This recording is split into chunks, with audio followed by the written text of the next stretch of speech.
ഡോക്ടറെ, ഇപ്പം എനിക്ക് വന്ന ഫാറ്റ് ലിവർ സ്റ്റേജ് 1 എന്ന് ഡോക്ടർ പറഞ്ഞു. ഇതിൻ്റെ അവസ്ഥ ഗുരുതരാവസ്ഥയിലേക്ക് മാറുന്നത് എപ്പോഴാണ്?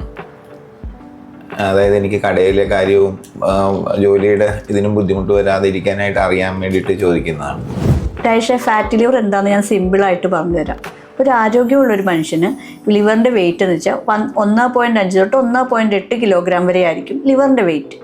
ഈ ലിവറിൻ്റെ വെയിറ്റിൻ്റെ 5% മുതൽ 10% കൂടുതൽ കൊഴുപ്പ് അടിയുമ്പോഴാണ് അതിന് ഫാറ്റി ലിവർ എന്ന് പറയുന്നത്. അത് എല്ലാ സ്റ്റേജും ഒന്നും സീരിയസ് ഒന്നുമല്ല. ഫാറ്റി ലിവറിന് 4 സ്റ്റേജുകളുണ്ട്. Grade 1, grade 2, grade 3, grade 4. Grade 1 എന്ന് വെച്ചാൽ എന്താ? കൊഴുപ്പ് അടിഞ്ഞു തുടങ്ങും.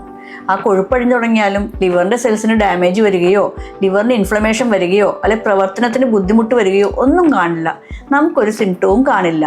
കേരളീയരായ നമുക്ക് അരിഭക്ഷണം കൂടുതലാണല്ലോ നമ്മുടെ ഭക്ഷണക്രമത്തിൽ. രാവിലെ ഇഡലി, ദോശ, പുട്ട്, ഉച്ചയ്ക്ക് ചോറ്, രാത്രി ചോറ് അല്ലെ ചപ്പാത്തി.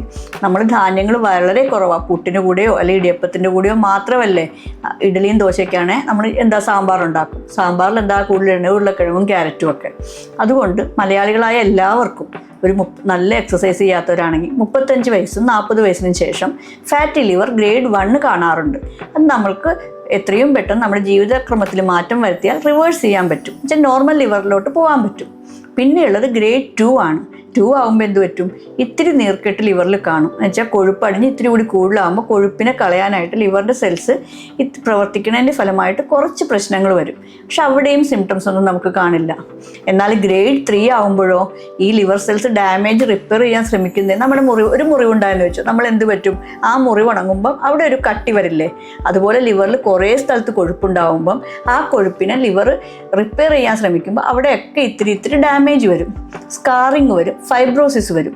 ഇതാണ് ഗ്രേഡ് 3. ആ സമയത്ത് നമുക്ക് ചെറിയ സിംറ്റംസ്, വിശപ്പുണ്ടെങ്കിലും ഭക്ഷണം കഴിക്കാൻ പറ്റാതിരിക്കുക, അല്ലെങ്കിൽ ഉറക്കം വരിക, ഭയങ്കര ക്ഷീണം തോന്നുക, അങ്ങനെയുള്ള കുഞ്ഞു സിംറ്റംസ് കാണും. അതും നമ്മൾ നോട്ട് ചെയ്യില്ല.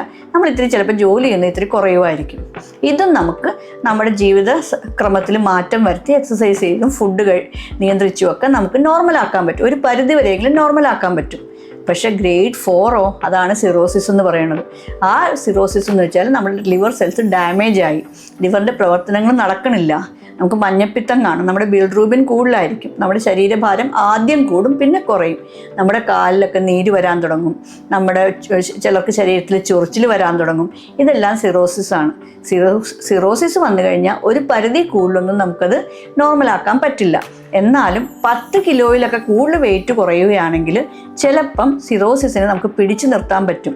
എന്തുകൊണ്ടാണ് ഈ ലിവർ ഡാമേജ് അല്ലെങ്കിൽ ഫാറ്റി ലിവർ വരുന്നതെന്ന് കണ്ടുപിടിച്ചിട്ട് അതിനനുസരിച്ചുള്ള ഭക്ഷണക്രമത്തിലും മാറ്റം വരുത്തുക, വ്യായാമം ചെയ്യുക, ആൽക്കഹോൾസ് ഉള്ളവരാണെങ്കിൽ അത് കുറയ്ക്കുക, അങ്ങനെയൊക്കെ ചെയ്തു കഴിഞ്ഞാൽ നമുക്കിത് ഫാറ്റി ലിവർ മാറ്റാൻ പറ്റും. താങ്കളുടെ കേസിൽ ഇത് ഗ്രേഡ് 1 മാത്രമാണ്. അതുകൊണ്ട് താങ്കൾ പേടിക്കണ്ട. താങ്കൾക്ക് ഞാനിത് പറഞ്ഞു തരാം എന്താ ചെയ്യേണ്ടതെന്ന്. അതനുസരിച്ച് നമുക്ക് ജീവിതക്രമത്തിൽ മാറ്റം വരുത്താം.